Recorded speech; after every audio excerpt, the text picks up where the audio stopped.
네, 반갑습니다. 도도튜브의 위드파파입니다. 오늘 오전에 투싼 풀체인지 NX4 9월 15일 전세계 동시 공개된다는 소식을 전해드렸었죠.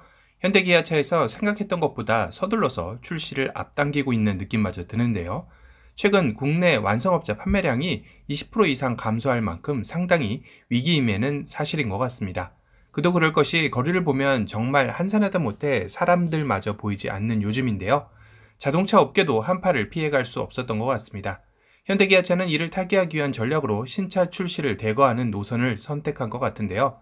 그러다 보니 본래 출시하기로 예정되어 있던 신차들이 더 미뤄질 것이라 여겼지만 오히려 서둘러서 출시하는 분위기로 가는 것 같습니다. 사실 제네시스 GV70의 경우도 앞당겨져서 10월 출시되는 거 아니냐라는 말까지 나돌면서 한때 조기 출시설에 희망을 가지기도 했는데요. 하지만 10월 출시는 무리일 듯 하고 올 하반기 또는 내년 상반기가 유력할 듯 합니다. 이 소식도 새로운 소식이 나오는 대로 알려드리도록 하겠습니다. 어제 영상에서 GV70 방향지시 등과 재원에 관한 이야기를 해드렸었는데요. 사실 재원에서 전장이 산타페 TM 4770mm보다 작아서 조금은 실망을 했었습니다. 여러가지 경쟁 차량들과 비교했을 때 4700mm 정도로 예상되다 보니 후륜 구동을도 감안하면 손해보는 실내 공간까지 생각해 걱정까지 되기도 했었는데요. 오늘 제네시스 GV70 컬러 카페를 통해 휠 베이스에 대한 정보도 새로 나왔습니다. 우선 사진을 보시면 GV70보다 전장이 큰 것으로 예상되었던 산타페 휠 베이스가 2765mm입니다. 그 산타페보다 조금 더 큰 소렌토는 2815mm이죠. 오늘 티저 영상이 공개된 투싼의 휠 베이스는 2670mm입니다.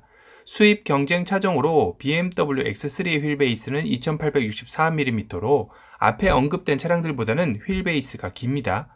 아우디 Q5가 2821mm로 BMW X5가 휠 베이스가 2864mm 정도이죠. 그런데 제네시스 GV70의 휠 베이스는 이 앞에서 모든 언급한 차량들보다 휠 베이스가 길다라는 것입니다. 이렇다면 정말 대박인데요.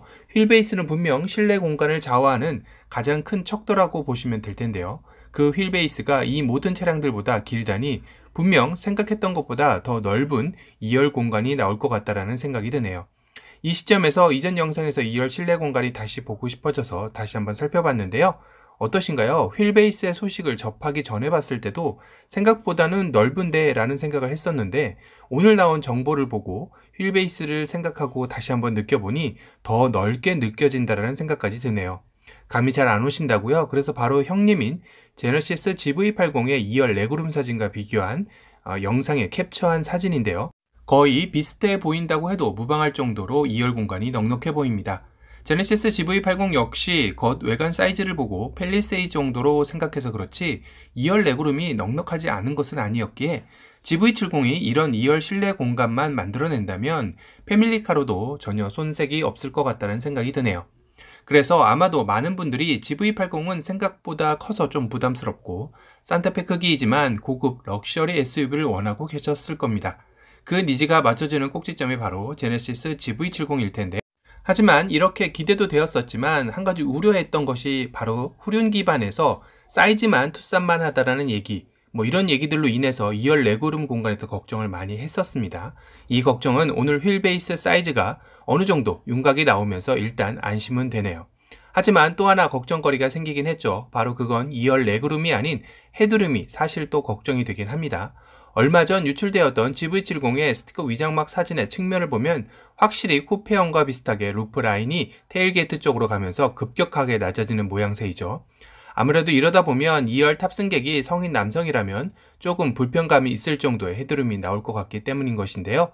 하지만 이 역시 기회였을까요? 이 사진 한 장을 보면 2열 시트가 상당히 뒤로 리클라이닝 되어 있는 것을 확인할 수 있습니다. 이 사진에 GV70 2열이 이렇게 많이 리클라이닝이 된다라는 사실 한 가지와 만약 리클라이닝이 평상시대로 조금 세워진다면 여기 움푹 들어간 헤드룸 공간이 보이실 겁니다. 트렁크 쪽에서 급격히 낮아지는 모양새이죠. 다시 말해 시트가 이 정도로 세워져 있다고 셈치면 시트 위에 헤드레스트 디자인이 사람의 뒤통수가 닿는 부분이라 감안하면 헤드룸은 답답할 정도의 공간은 아닐 것 같다는 생각이 들었습니다. C필러 창은 역시 디자인적 요소라는 것은 이 실내 사진을 통해서 확인할 수 있네요. 트렁크 공간도 2열 시트의 위치를 확인했을 때 산타페와 투싼 트렁크의 용량 사이 정도에 위치할 것 같아 다용도 활용적 측면에서는 좋을 것 같습니다. 하지만 비보 소식도 있었죠. 바로 고스트 도어가 옵션으로도 없다는 것과 노이즈 캔슬러 역시 적용이 안 되었다고 전해드렸습니다. 또한 전기 배터리 용량도 위 형님들보다 작아서 조금 걱정이 되긴 하는데요.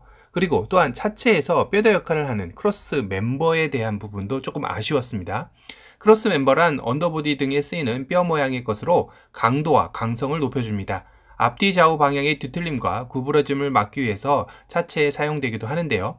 차에 대해서 옆방향으로 뻗어난 것이 크로스 멤버이며 앞뒤 방향으로 뻗어난 것이 사이드 멤버입니다. 사진으로 좀 더 알기 쉽게 보여드리면 이 검은색 모양의 지지대가 보이죠? 그런데 저 크로스 멤버가 GV80 때는 알루미늄으로 되어 있었습니다. 하지만 제너시스 GV70에서는 알루미늄이 적용되지 않은 것으로 확인되어진다고 하네요. 아무래도 그럼 공차 중량에도 영향을 미쳐 연비에도 좋지 않은 영향을 끼칠 텐데요. 조금은 아쉬운 부분이기도 합니다. 제너시스 GV70의 엔진 라인업은 가솔린 2.5와 가솔린 3.5 그리고 디젤 2.2에서 변화는 없는 듯 하고요.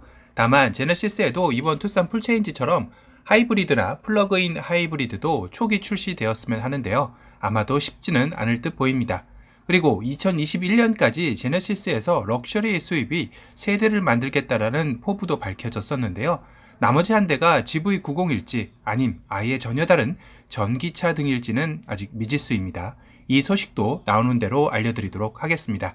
오늘은 투싼 풀체인지 최초 공개 소식으로 담금질을 서두르는 GV70의 휠베이스 정보로 최초로 공개해드렸고요. 또 다른 신차 소식으로 찾아뵙겠습니다. 지금까지 도도튜브의 위드파파였습니다. 감사합니다.